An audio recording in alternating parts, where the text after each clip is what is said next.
final thing I'll just say is, you see what's going on around the world, and my view on the whole situation with Ukraine and Russia is, if you want to hit Vladimir Putin, hit him where it counts.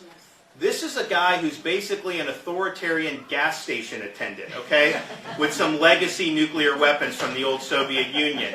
Their whole society is hollowed out except for that energy.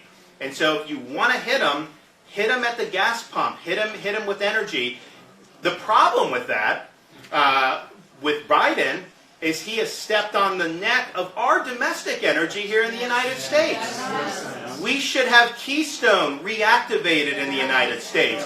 He should get rid of the ban on producing in federal lands, and he should welcome more domestic energy production. We were, before Biden took office, for the first time in any of our lifetimes, actually energy independent. Putin didn't matter. Now they're importing millions of barrels of oil from Russia. So why would you want to do that? So let's be real. It's a matter of national security. Yes, of course it's a matter at the gas pump. Gas is up 40-50% in the last year. That hurts people. These are people that are working. They have to commute, and it just eats up part of their income. So we want lower prices, of course, but we also want to have secure energy supply and not rely on rogue parts of the world. And so my feeling is that they haven't done enough, Europe or Biden's administration, to really hit Putin where it counts. And that's because they have been so weak on domestic energy. So let's get back to where we need to get back to. And I can tell you this, the media spent 4 years saying that Trump was some type of agent of Russia, and yet when I was in Congress, when Obama was president, Obama refused to send weapons to Ukraine. When Trump was president, we sent weapons to Ukraine. Putin didn't like that very much. When Obama was president, Putin took Crimea. When Trump was president, they didn't take anything.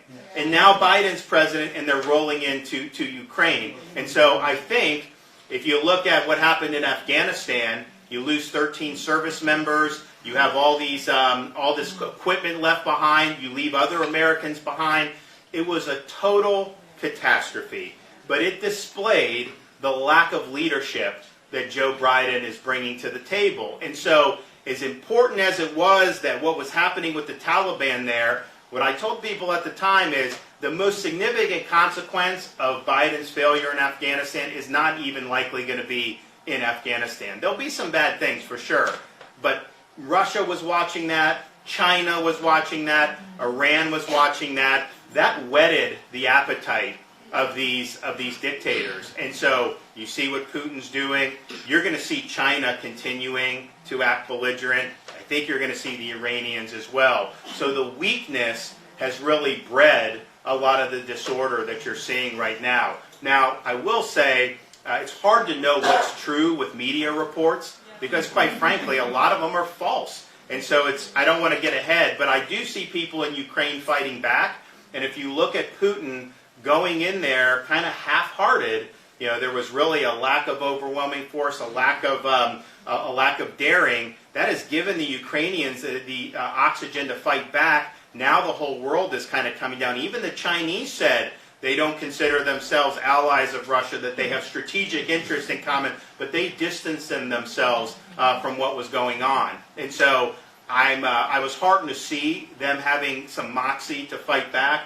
And let me tell you, if you go into another country with an armed population that is hell-bent on resisting you, I mean, it's going to be death by 1,000 cuts for the Russian army. It's clear that the people that they sent in there, that they were not ready for prime time. They have not had these type of military operations in a long time in Russia. I don't think that they felt that they were going to get any resistance whatsoever. And so, and we've seen how this works. I mean, I served in Iraq. When you have people that are fighting in the streets like that, very different. So I think the Ukrainians have done a good job so far of standing up to this. And the question is how much does he want to throw his country kind of down the toilet, because it's not going to get any better, and I think he's backed himself into a real corner here with his miscalculations. But those miscalculations were very much born of his estimation of Biden's weakness. So having America and having the weakness that we've seen,